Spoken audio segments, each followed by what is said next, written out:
हमारे देश में धर्म और संस्कृति के बहुत मायने हैं। यहाँ पर लोग भगवान में अपार आस्था रखते हैं। यही वजह है कि देश में कई ऐसे मंदिर बने हुए हैं जिन्हें देखने के लिए देश विदेश से पर्यटक आते हैं। लेकिन क्या आप जानते हैं कि कृष्ण नगरी वृंदावन में एक ऐसा रहस्यमयी मंदिर है जहाँ पर आज भी भगवान कृष्ण रोज आते हैं। जी हाँ, आपने सही सुना। वृंदावन में रंग महल नाम का एक मंदिर है जिसके बारे में भक्तों का कहना है कि यहाँ रोज रात में श्री कृष्ण भगवान और श्री राधा रास रचाने आते हैं।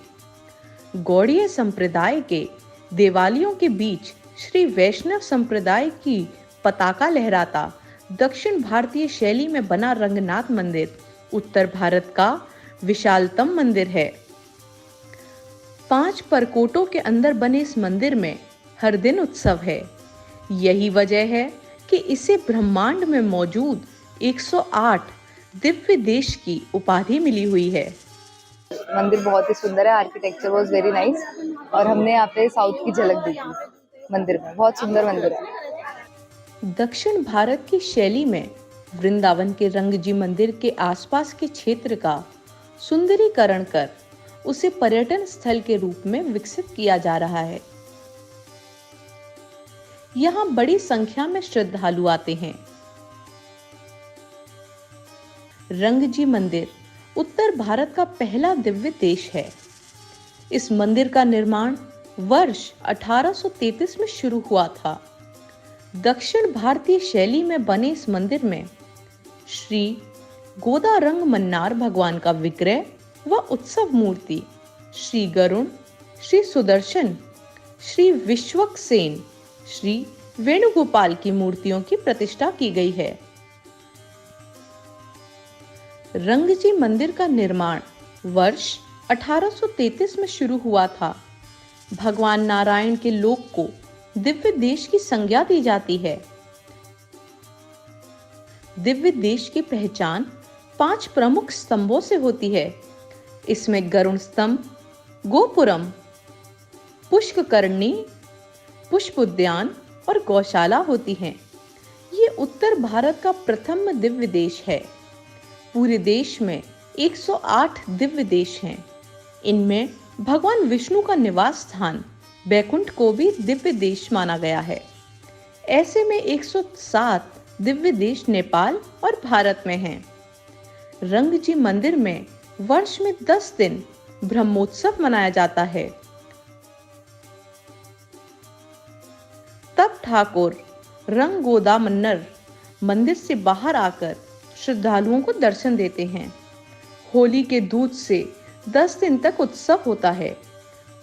सुबह और शाम अलग अलग स्वर्ण और रजत से बने वाहन पर विराजमान होकर ठाकुर जी की सवारी निकलती है।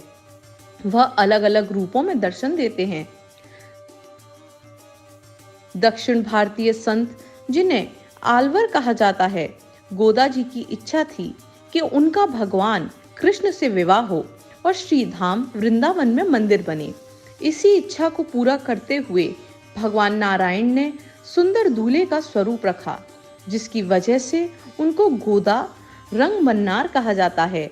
भगवान रंगनाथ, जो कोई और नहीं बल्कि श्री कृष्ण ही हैं, उनके दूल्हे बनकर उनकी प्रार्थनाओं का उत्तर देते हैं। श्री रंगनाथ मंदिर में भगवान कृष्ण दूल्हे के रूप में मौजूद हैं। पूरे वृंदावन में काफी मंदिरों का देखा और दर्शन मिला कि जो रंगनाथ मंदिर जो सोने के लट्ठे के नाम से जाना था, साउथ इंडियन जिस मंदिर को कहते हैं, काफी विशाल मंदिर है और इस मंदिर की सारी व्यवस्था इतनी अच्छी है कि लाखों परदेशी या यात्री आते हैं, किसी को महसूस नहीं होता कि कोई घिचा पीछी रहता है और दर्शन बड़े विधि विधान से इसकी सेवा पूजा होती है। कभी भी किसी को कैसा भी कष्ट नहीं होता है। और मंदिर में ये काफी बरसों साल पुरानी कलाकारी, जो आज के विषय में शायद हाथों की कलाकारी मिलेगी। इतनी सुंदर कलाकारी, एक एक पत्थर देखो यहाँ का, उस पर डिजाइने देखो, कुछ छवियां बनी हुई हैं। उनको आज के स्वरूप को और पहले के स्वरूप को देखा जाए तो शायद ये भविष्य में कभी देखने को मिलेगा। और काफी विशाल मंदिर है। और इस मंदिर की सबसे बड़ी विशेषता है कि साल में एक बार रामनवमी को यहाँ का चंदन की लकड़ी का बना हुआ रथ निकलता है, जिसको लक्की मेला बोला जाता है। वो 15 दिन का मेला होता है, जिसमें तरह तरह के स्वरूपों में भगवान अपने मंदिर से निकल के अपने स्थान बगीचे तक दर्शन के लिए जाते हैं और काफी विशाल मेला लगता है जिसमें देश विदेश से आए लोग उस मेले का आनंद लेते हैं। उनके हाथ में छड़ी है, जैसा कि पारंपरिक दक्षिण भारतीय विवाह में होता है। उनके दाहिनी और अंडाल और बाईं ओर भगवान कृष्ण का वाहन गरुड़ है। के दर्शन लगातार आपको देश के पौराणिक और पवित्र मंदिरों के दर्शन करा रहा है। आप भी अपना सहयोग कीजिए और के दर्शन को सब्सक्राइब कर अपने सुझाव हमें दीजिए। जय श्री कृष्णा।